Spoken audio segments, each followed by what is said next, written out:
lui qui souffrait d'une petite contracture au mollet. Il est bien dans la cage de ce FC Anna et c'est Nancy en 4-5-1, le premier dangereux. Très bon entame nancéenne et la frappe de Brison, elle passe à côté. Début de Fabien Barthez sur une touche. Les entraîneurs n'aiment pas trop voir leur équipe mise en danger sur ce genre d'action. Le tout sous les yeux de Pablo Correa qui est suspendu pour ce match. Et la réaction nantaise après une demi-heure seulement parce que Nantes a du mal. La frappe pied gauche de Kéchirou. Ballon dans les pieds d'Alioune Seydou. Le centre tranquille et qui est là pour reprendre la tête.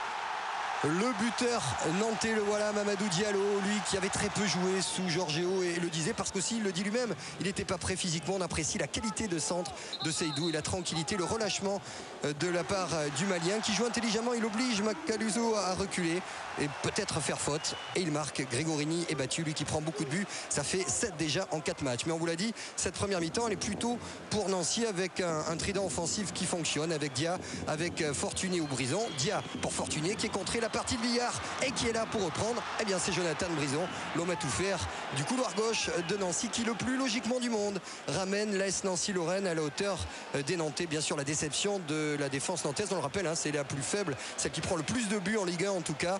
Ça s'explique peut-être sur cette partie de Billard, un peu de malheur défensivement mais beaucoup de passivité qui vont bien sûr faire enrager Fabien Barthez. Match tactique très fermé, alors on se délecte de quelques gestes comme ce petit pont de Mickaël Chrétien ou la double inspiration magnifique d'Issardia, l'ancien ailier d'Amiens qui était très très bon derrière Marc-Antoine Fortuné dans cette première mi-temps. La deuxième mi-temps elle est plutôt nantaise. On est dans le premier quart d'heure. L'ouverture elle est belle de Kéchirou pour Diallo qui va marquer. Non, il touche le poteau. On va voir tout ça au ralenti. D'abord le petit ballon piqué par Kéchirou, dribble contrôle de la part de Diallo et derrière poteau. Résultat, c'en est plus de ce tableau publicitaire.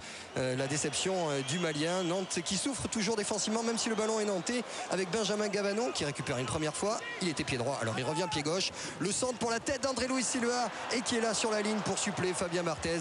C'est Mauro Cheto, même en jouant bien, ce qui est le cas de Nantes dans cette deuxième mi-temps. Il y a toujours cette fébrilité, il ne faut surtout pas perdre, casser cette dynamique, a dit Michel Derzakarian que l'on voit très volubile, sorte de contraire de Jafet Endoram qui lui de temps en temps se lève pour replacer ses hommes et notamment Emers Faé que l'on voit balle au pied. On joue depuis 74 minutes et regardez ce que fait Emers Faé, c'est tout simplement fabuleux. Un but qui n'est pas sans rappeler un raid solitaire réalisé il y a quelques saisons du côté de Rennes. L'Ivoirien qui fait tout sur ce coup-là. D'abord le bon ballon de Cheto qui disait il faut être patient, l'ouverture on sait jouer au ballon, il faut attendre, les joueurs décisifs on les a. Regardez ce qu'il fait Emers Faé, l'Ivoirien, c'est fabuleux, ballon roulé, c'est lui aussi son premier but, il a bien fait d'attendre et notre micro Philippe Janol, notre consultant, appréciait tout simplement ce moment-là.